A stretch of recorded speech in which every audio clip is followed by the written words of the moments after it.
তখনই প্রিন্ট এবং electronic media চলে আসে এবং এটা ব্যাপক চাঞ্চল্যের সৃষ্টি করে। এটা নিয়ে থানা কাজ করার পাশাপাশি আমি ডিবি টিমকে পাঠাই, যেহেতু এটা রমনা জোন এলাকায় আমি রমনা ডিস্ট্রিক্টে তাৎক্ষণিকভাবে নির্দেশ দিই যেটা ছায়া তদন্ত শুরু করার জন্য। তদন্তের এক পর্যায়ে আমরা মৃত ব্যক্তির পরিচয় উদ্ঘাটন করি। তার নাম আশরাফুল ইসলাম, বয়স 47। এটা আসলে একটা আমি প্রথমে থেকে শুরু করি যদি, যেটা একটা ত্রিভুজ প্রেমের কাহিনী। আসলে হত্যাকাণ্ডটা ঘটেছে এই প্রেম গঠিত সংকটে। এখানে জরেজুল ইসলাম নামে যে প্রধান আসামি, উনি মালয়েশিয়া প্রবাসী। উনি মালয়েশিয়া থাকে। মালয়েশিয়া থাকা অবস্থায় সোশ্যাল মিডিয়ার মাধ্যমে একটি অ্যাপসের মাধ্যমে প্রায় 3 বছর সামথিং আগে এই কুমিল্লার একজন শামিমা আক্তার কোহিনুর নামে এক মহিলার সঙ্গে তার পরিচয় হয়। তাদের ভিতর বেশ ভালো সম্পর্ক, একটা প্রেমের সম্পর্ক স্থাপন হয়। এই জরেজুল ইসলাম গত 1 মাস, আনুমানিক 1 মাস 10-11 দিন হলো দেশে আসে এবং এই শামিমা আক্তারই তাকে এয়ারপোর্টে রিসিভ করার পর যথারীতি জরেজুল তার বাড়ি রংপুরে চলে যান, শামিমা কুমিল্লায় চলে যান। তাদের ভিতরে এই 1 মাস যাবৎ বিভিন্ন সময় টেলিফোনে মানে অন্তরঙ্গ কথাবার্তা হয়। জরেজুলের স্ত্রী এই বিষয়টাই ধরে ফেলে যে তার স্বামী অন্য এক মহিলার সঙ্গে পরকীয়া লিপ্ত অবস্থায় আছে। তখন জরেজুলের স্ত্রী জরেজুলের খুব ঘনিষ্ঠ বন্ধু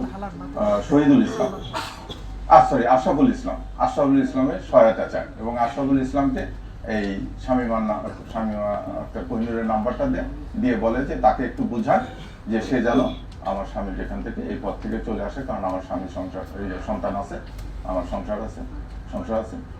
তাই এই আশরাফুল তার সঙ্গে কথা বলতে বলতে আশরাফুল এক সময় তার প্রেমে পড়ে যায় এবং আশরাফুল এই ভিডিও চ্যাটিং এর সময় বিভিন্ন তাদের সঙ্গে অন্তরঙ্গ মুহূর্তে ছবি তোলে, মানে এই অবস্থায় ভিডিও চ্যাটিং করে। বাই দিস টাইম এই আশরাফুলের সঙ্গে শামিমা আক্তার কোহিনুর করে যে জরেজুলকে জাপান পাঠায় দেবে। চুক্তি হয় যে আশরাফুল জরেজুলকে জাপান পাঠাবে 14 লাখ টাকার বিনিময়ে এবং এই 14 লাখ টাকা 7 লাখ টাকা দেবে এই শামিমা।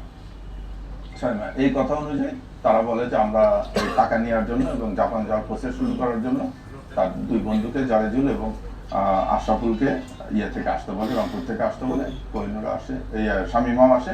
আসার পর তারা এখানে একটা বাসা ভাড়া নেয়। গত 11 তারিখ রাতে তারা রংপুর থেকে রওনা দিয়ে 12 তারিখ ভোরে পৌঁছলে এই শামিমা তাদেরকে সায়দাবাদে রিসিভ করে তারা একটা বাসা নেয়। তাৎক্ষণিকভাবে 5,000 টাকার বিনিময়ে ভাড়া নেয় এবং ভোটার আইডি কার্ড দিয়ে তারা বাসাওয়ালার নিকট বলে যে আমরা বাড়ি থেকে পালিয়ে আসছি, আমরা বিয়ে করেছি, কিন্তু আমাদের গার্জেন মেনে নিচ্ছে না, সেই জন্য আমরা আপাতত এখানে থাকবো। এই অবস্থায় বাসায় উঠে বাসা পরিষ্কার করার পরে তখন বাসায় আসার পরে তারা বুদ্ধি করে যে জরেজুল এবং শামিমা যেহেতু আশরাফুলকে আমরা কমলার জুসের ভিতরে ঘুমের ট্যাবলেট দিয়ে ঘুমার পাড়ায় দেবো, যাতে আমরা বেশিক্ষণ সে গভীর ঘুমে আমরা বেশিক্ষণ শারীরিকভাবে মিলিত হতে পারি। এই পরিকল্পনা অনুযায়ী তারা মালটা নিয়ে আসে, মালটা জুস করে আশরাফুলকে জুসের ভিতরে ঘুমের ট্যাবলেট দিয়ে খাওয়াই দেয়। কিন্তু আশরাফুল ঘুমায় না। আশরাফুল বাসায় আসে, বাসা পরিষ্কার করার পর বারবার শামিমার সান্নিধ্যে যেতে চেষ্টা করে, যেটা জরেজুল বাধা দেওয়ার এক পর্যায়ে তাদের ভিতর তর্কাতর্কি হয়। তখন জরেজুল তাকে বলে যে তুমি তাকে তার বড় ভাই ওই শামিমা তাকে বড় ভাই মানে তুমি তাকে ছোট বোন মানে কেন তোমার সঙ্গে শারীরিক সম্পর্ক জড়াতে যাচ্ছে। আশরাফুল আবার বলে যে না, আমাদের সঙ্গে ঘনিষ্ঠ সম্পর্ক হচ্ছে। তারা এরকম তর্কাতর্কি এক পর্যায়ে জরেজুল অভিমান করে বাসা থেকে বের হয়ে যায় আশরাফুল এবং শামিমাকে রেখে। জরেজুল যাওয়ার সময় আশরাফুল এবং জরেজুলের দুইজনেরই মোবাইল প্রায় দেখতে একই রকম। সেই ভুলক্রমে আশরাফুলের মোবাইলটা নিয়ে চলে যায়, জরেজুলের মোবাইলটা ছুঁয়ে যায়।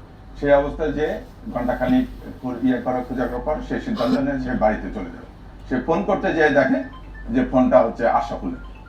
আবার সে ফোন নিয়ে আসার জন্য যখন বাসায় ঢুকলে তখন শামিমা বলে যে আশরাফুল ঘুমায় পড়ছে, তুমি আসো ভিতরে। সে ভিতরে যাই বলে যে আচ্ছা ওর গায়ে হাত দিয়ে দেখো যে আশরাফুল আসলে ঘুমায় পড়ছে কিনা। শামিমা যখন আশরাফুলের গায়ে হাত দেয় তখন আশরাফুল আবারও জেগে যায়।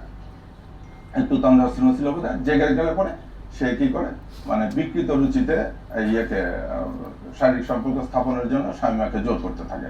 শামীমাও সেটাই রাজি হয় না করছে, ওরা কথা বলে। এই সময় জারিদুল তো ভিতরে আছে, জারিদুল কি করে, আশরাফুল যখনই জেগে যায় জারিদুল তখনকে আড়ালে ঘরের ভিতরে লুকায় থাকে অন্য একটা রুমের আড়ালে।